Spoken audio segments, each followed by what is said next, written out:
Guys, welcome back to another video.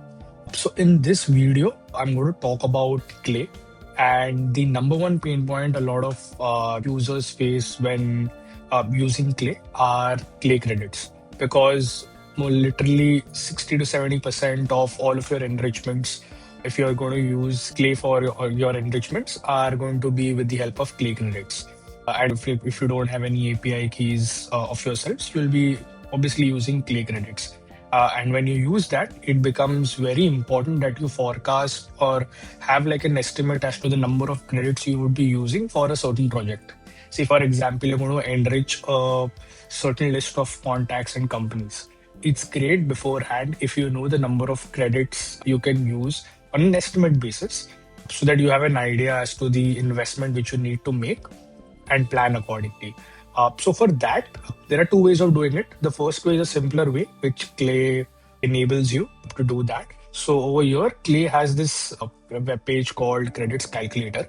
Over here, you can put in the contacts and companies, the number of contacts and companies, the number of enrichments you want to run, and all of that. And it will give you like a brief estimate and also the Clay plan which you should go ahead with.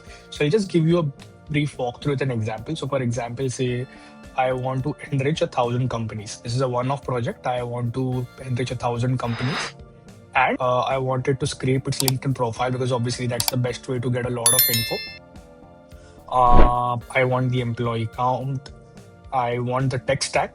For SaaS users, it is important that we know the tech stack as well. I want to know the revenue, total funding. That's it. For contacts, again, 1,000. And over here, I want their work email, their profile, their mobile number, their file scrape. And if you're going to do any reach outs, the AI flows is also something you might be interested in, wherein you can select if you want to enrich the subject line, the email first line, and all of that. So I'll just leave it to till for the enrichment in this particular example, and then I click on calculate.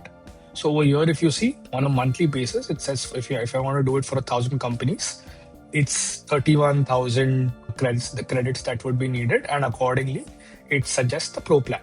So that's how you can get an estimate, and that's one way of doing it. Like I mentioned earlier, the second way is you have when you start off a project that like these are this list of companies and what are the various enrichments you would want to run for those companies. The same for contacts. So it's always good practice to just run that enrichment for one company. Say for example, it's Facebook is one of the company you want to enrich of a list of 100 companies. So you take Facebook and you enrich the about the company, their revenue, their employee count, and all of that, and the tech stack. And then at the end, like you will be able to see what is the total credits which are consumed for to enrich one company. And say for example, if that number is around 10, so you know that 10 credits would be required for that one company. So if you have 1,000 companies, you can make the calculation accordingly. You will require around 10,000 credits. And for that, if you're not adept to it, you could actually hire like a Clay implementation specialist who can understand your requirements, who can understand the enrichments you require, and then can run that on a single company and come back to you saying what's the number of credits which would be required. And that's like the most accurate you can get because you know accurately what are the number of credits you would be consuming for your 1,000 companies because it's run on one company and you know the exact number. So that's the most accurate way. That's also a service which I, as a Clay implementation specialist, provide. So if you're interested, you could just ping me and we could do that for you. No charges at all. And that's how it is. That's how easy it is. It's not rocket science, but it's a very useful step you should be taking before you start off any Clay project. Hope this helped. Thank you.